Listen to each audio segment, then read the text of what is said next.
ذی الحجہ کا چاند نظر آنے سے پہلے یہ نیتیں کر لیں، یہ کام کر لیں تاکہ سارے سال کے گناہ معاف ہو جائیں۔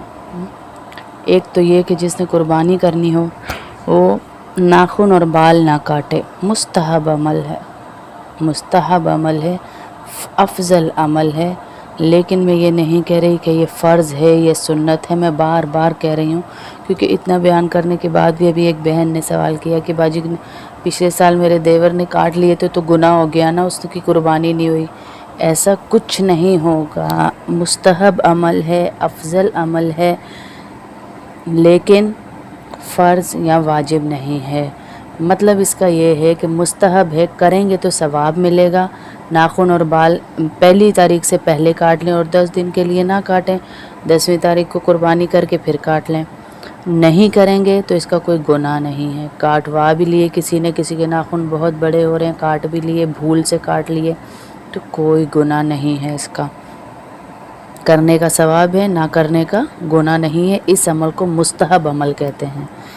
تو یہ کریں، اور دوسرا پورے 1 سے لے کے 9 ذی الحجہ تک روزے رکھیں۔ یہ نہیں بن پاتا تو 9 ذی الحجہ کا روزہ رکھیں، عرفہ کے دن کا، تاکہ حاجیوں کے ساتھ مشابہت ہو جائے، ہماری حاجیوں کے ساتھ مشابہت ہو۔ 2 سال کے گناہ اللہ رب العزت ہمارے معاف فرما دیتے ہیں، اور ان دنوں کے اندر کوئی عمل کسی مسلمان کا نہیں بڑھ سکتا اگر وہ یہ نیت کر کے کرے کہ میں ان دن بابرکت دنوں کی وجہ سے یہ عمل کر رہا ہوں تاکہ اللہ مجھے ڈھیر اجر دے۔ چاند شروع ہوتے ہی تکبیرات شروع کر دیں، اللہ کی اللہ اکبر والی جو بتائی ہیں وہ تکبیرات شروع کر دیں، اللہ کی حمد بیان کرنا شروع کر دیں۔ بار بار کہا جا رہا ہے جیسے ہی ذی الحجہ کا چاند نظر آئے، پہلا عمل تو چاند دیکھ کر دعا پڑھنی ہے انشاءاللہ، اور اللہ سے رو کے دعا کرنی ہے کہ یا اللہ پورا سال ہمارا برکتوں سے بھر دے، یا اللہ ہمارے اڑوس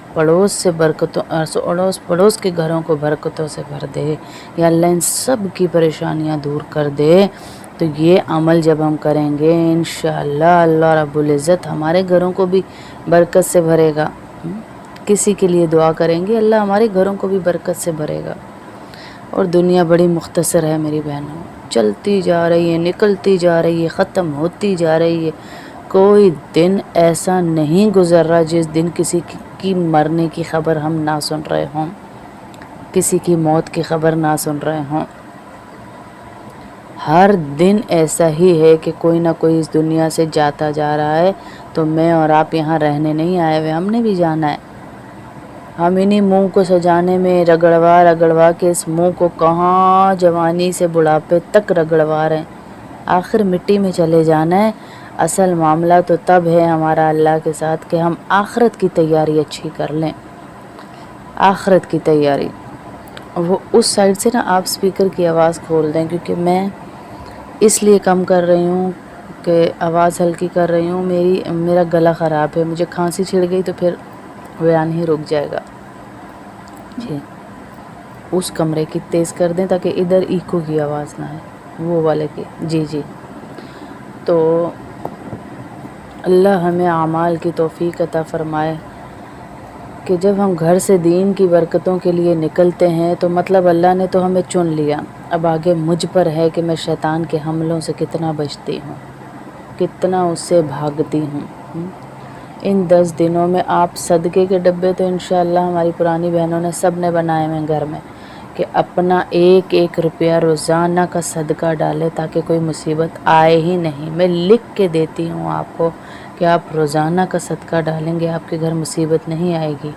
اور کوئی اگر آپ کو ایسا لگ بھی رہا ہے یہ تو مصیبت ہی آ گئی، تو آپ کو نہیں پتہ کتنی بڑی سے بچا کے اللہ نے چھوٹی میں آپ کا معاملہ طے کر دیا، اور اس چھوٹی میں بھی یہ خیر ہے کہ آپ اللہ کی طرف لوٹ آئیں۔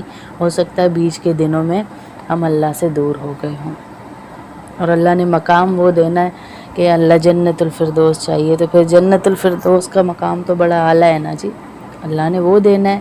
تو اس عمل کے لیے پھر اللہ رب العزت ہمیں تھوڑی سی مصیبت میں ڈال دیتے ہیں کہ کس طرح ہمیں جنت الفردوس تک پہنچنا ہے. اللہ سے گمان اچھا رکھیں.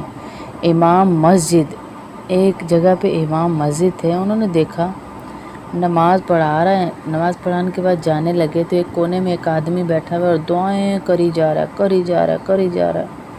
یا اللہ میں نے مچھلی کھانی ہے، یا اللہ مچھلی نہیں مرغی بھی کھانی ہے، مرغی ہی نہیں پلاؤ بھی کھانا ہے، پلاؤ ہی نہیں رائتا بھی کھانا ہے. یہ دعا ہو رہی ہے اللہ سے اس آدمی کی. تو امام مسجد کافی دیر سنتے رہے. تو کہا بھائی کیا دعائیں کر رہے اللہ سے؟ عافیت مانگ، دین مانگ، ایمان مانگ. تو وہ کہتا ہے کیوں، میرے اللہ نے منع تو نہیں کیا، اور میں نے جب اللہ سے، مجھے تو ایک پائی کی ضرورت پڑی میں نے اللہ سے مانگی، میں ادھر ادھر نہیں گیا. آج میرا دل کر رہا ہے مچھلی کھانے کا، مرغی کھانے کا، پلاؤ کھانے کا، تو میں تو کھاؤں گا. تو کہا تو ہے کون، کیا کرتا ہے جو اتنی ساری چیزیں، مچھلی بھی، مرغی بھی، پلاؤ بھی، رائتے بھی، یہ ہزاروں کا مال بنتا ہے، تو ہے کون، اتنا مال ہے پاس؟ تو وہ کہنے لگا میں مزدور ہوں. اس نے کہا پھر تو نہیں کھا سکتا. امام مسجد کا گمان دیکھیں اور اس مزدور کے اللہ کے ساتھ تعلق دیکھیں. وہ کہتا ہے وہ کبھی بھوکا نہیں سلایا اور جو مانگا دیا اس نے. گمان، اللہ سے گمان اچھا رکھنا. کہ ابھی وہ یہ باتیں چل ہی رہی تھی کہ ایک عورت مسجد میں آئی اور آ کر کہا امام صاحب میں نے آج منت مانی ہوئی تھی کہ میری ایک منت ہے، مراد ہے وہ پوری ہو جائے، تو میں مچھلی، مرغی، پلاؤ اور یہ رائتا سارا کچھ لائی ہوں. جو بھی نمازی مجھے نظر آئے گا مسجد میں آخری اس کو دے دوں گی، اور پردیسی بھی ہو، اس علاقے کا بھی نہ ہو، میں نے منت مانے ہوئے تھے. تو امام مسجد نے اس مزدور کو دیکھا ہے اور کہا بھائی تو صحیح کہہ رہا تھا، جیسا گمان اللہ کے اوپر کیا جائے اللہ ہمارے ساتھ ویسے ہی معاملے کرتا ہے. آج ہمارا کام شروع ہونے سے پہلے گمان کیا ہوتا ہے، یار یہ نہیں ہوگا، یہ کام نہیں بن سکتا، یہ کام مجھے لگتا ہے نہیں ہو سکتا، نہیں ہو پائے گا، تو وہ نہیں پڑ جاتی ہے ہمارے کام کے اوپر. تو اللہ سے دعا کریں کہ اللہ ہمارے تمام کاموں کو عافیت کے ساتھ اپنے حکم کے ساتھ پورا کر دے. اللہ کے تو کن میں ہمارا کام پڑا ہوا جی، کن پہ کام ہے اللہ کا، کن پہ ہے. ہر نماز کے بعد آیت الکرسی پڑھیں، ہمارا ایک قدم دنیا میں اور دوسرا قدم جنت میں ہے انشاءاللہ. وہ کیسے کہ زندہ ہیں تو دنیا میں، یہ آنکھ بند ہوئی تو انشاءاللہ جنت الفردوس کے مسافر بن جائیں گے. اور نیک لوگوں کی صحبت اختیار کریں، نیک لوگوں سے تعلقات رکھیں. ذی الحجہ کے ان دنوں کے اندر عبادت کا ذوق بڑھائیں. 9 ذی الحجہ کا روزہ رکھیں کہ پورے اگلے سال کے گناہ ہمارے معاف ہو جاتے ہیں، پچھلے سال کے گناہ معاف ہو جاتے ہیں ایک سال کے. ذی الحجہ کے 9 عرفہ کا روزہ، عید کے دن کا روزہ حرام ہے، عید کے دن روزہ نہیں رکھتے. کچھ لوگوں نے یہ بنایا ہوا ہے کہ ہم جو ہے صبح سے فجر سے لے کے 10 بجے تک وہ بھوکا رہتے ہیں اور کلیجی سے ہی روزہ افطار ہوتا ہے ان کا. یہ بالکل سراسر غلط ہے. عید کے دن کا روزہ ہی حرام ہے، نہیں رکھ سکتے آپ روزہ. 9 ذی الحجہ کا روزہ رکھیں گے آپ تو ایک سال کے گناہ آپ کے معاف اللہ پاک فرما دیں گے. نیک عمل کریں، زیادہ سے زیادہ آپ جو ہے صدقہ کریں، نوافل پڑھیں، زیادہ سے زیادہ عبادت کا ذوق بڑھائیں، غریبوں کو ڈھونڈ کے مدد کریں، تہجد پڑھیں، روزے رکھیں، تاکہ ہمارے نیک اعمال کی قیمت اللہ زیادہ سے زیادہ لگائے. اور حدیث کا مفہوم ہے کہ جو شخص قربانی کی نیت کرتا ہے اور کہتا ہے میں نے قربانی کرنی ہے، تو 1 ذی الحجہ سے لے کے 10 ذی الحجہ یعنی قربانی تک وہ ناخن اور بال نہ کاٹے. یہ کوئی فرض نہیں ہے، یہ کوئی واجب نہیں ہے، مستحب عمل ہے. کچھ لوگ کہتے ہیں ہائے اس نے تو بال کٹوا دیا ہے، اس نے تو ناخن کاٹ لیے، ہائے اب تو اس کی قربانی نہیں ہوگی. یہ فرض نہیں ہے، واجب نہیں ہے، مستحب عمل ہے، افضل ہے کہ آپ کریں تو زیادہ ثواب ہے، نہ کریں تو گناہ نہیں ہے. ٹھیک ہے. ایام تشریق یعنی 9 ذی الحجہ سے لے کے 13 ذی الحجہ تک آپ تکبیر پڑھیں گے، یہ اس طرح سے ذکر کریں گے۔ اونچی آواز میں عورتیں اپنی جانماز پہ لکھ کے سٹیپل کر لیں، اس کو یہاں جس دیوار کو سامنا پڑتا ہے نماز کا وہاں لکھ کے سٹیپل کر لیں، یا فریج کے اوپر لگا لیں، کچن کے کیبنٹ پہ لگا لیں۔ اللہ اکبر، اللہ اکبر، لا الہ الا اللہ، اللہ اکبر، اللہ اکبر، وللہ الحمد۔